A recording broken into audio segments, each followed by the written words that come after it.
بسم اللہ الرحمن الرحیم۔ دریائے چناب اور جہلم کے درمیان کھجوروں کے بہت سے باغات ہیں۔ وہاں ایک جگہ کھجور کا ایک بہت ہی اونچا درخت تھا۔ اس درخت کی کھجوریں دوسری درختوں کی نسبت بہت زیادہ میٹھی تھی۔ اس علاقے کے لوگ اس کی کھجور کو بہت زیادہ پسند کرتے تھے۔ ایک دفعہ ایک بڑا سا سانپ اس درخت پر چڑھ گیا۔ اس نے وہی درخت پر بسیرا کر لیا۔ پہلے تو لوگ کھجور کھانے کے لیے اوپر چڑھ جاتے تھے، لیکن اس کے بعد لوگ ان میٹھی کھجوروں سے محروم ہو گئے۔ اس کھجور کے قریبی علاقوں میں ایک نوجوان جس کا دماغی توازن کمزور تھا، وہ چلتے پھرتے اس کھجور کے پاس آیا۔ وہ پہلے کی طرح اب اس درخت پر چڑھ گیا۔ جب وہ سانپ کے قریب پہنچا تو اس سانپ نے اپنے ڈھرکے کے ساتھ اس کے جسم کو اپنے گھیر میں لے کر جکڑ لیا اور اس کے منہ کے بالمقابل اپنا منہ کے پھنکارنا شروع کر دیا۔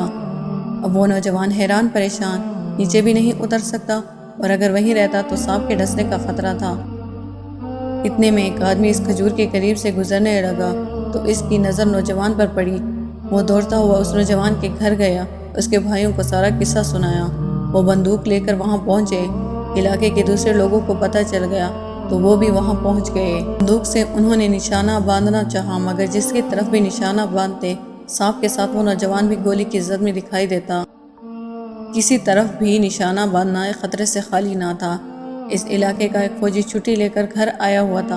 اس کو پتہ چلا تو وہ بھی وہاں پہنچ گیا۔ اس نے کہا، لاؤ میں نشانہ لگانے کی کوشش کرتا ہوں، مگر ساتھ ہی اس کے بھائیوں کو کہہ دیا کہ بھائی اگر یہ یہیں درخت پر رہے گا تو سانپ اس کو ڈس لے گا۔ میں تو اسے بچانے کی کوشش کر رہا ہوں، اگر خدا نہ خواستہ نشانہ خطا بھی ہو جائے تو میں ذمہ دار ہوں گا۔ انہوں نے کہا ٹھیک ہے۔ پہلے تو وہ سوچتا رہا کہ کس زاویے سے فائر کروں۔ جس جگہ وہ کھڑا تھا اس نے سوچا کہ اس سے ذرا پیچھے سے نشانہ ٹھیک لگے گا۔ کھیت میں پانی لگا ہوا تھا، اس نے بوٹ پہنے ہوئے تھے۔ جیسے ہی وہ کھیت میں داخل ہوا تو اس کا پاؤں کیچڑ میں پھنس گیا۔ اس نے جوتوں کو وہیں اتارا اور بالکل مخالف سمت میں جا کر اور ایسی مہارت کے ساتھ نشانہ باندھ کر گولی چلائی کہ سیدھا سانپ کے سر پر جا لگے اور اس کا سر کٹ کر نیچے گر پڑا اور باقی جسم اس نوجوان کے جسم سے چھوٹ کر نیچے لڑکنے لگا۔ یہ دیکھ کر سب لوگوں کے دلوں میں خوشی کی لہر دوڑی۔ سب اس کے بھائیوں کو مبارکباد دینے لگے اور اس فوجی کو اٹھا کر داد شجاعت دینے لگے۔ اللہ کی شان دیکھیں، اس سانپ کا سر کٹ کر فوجی کے جوتے میں آ پڑا تھا۔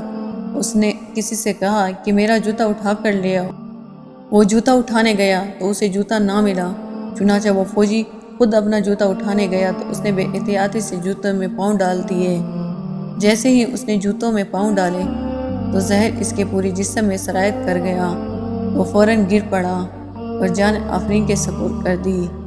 تھوڑی دیر پہلے جس نے کسی کی جان بچا کر کردار شجاعت حاصل کی، دوسرے ہی لمحے وہ خود اللہ رب العزت کے حضور پہنچ گیا۔ کسی کا کندہ نگینے میں نام ہوتا ہے، کسی کے کفن دفن کا انتظام ہوتا ہے۔ عجیب چیز ہے دنیا بھی میرے مولا، کسی کا کچھ کسی کا مقام ہوتا ہے۔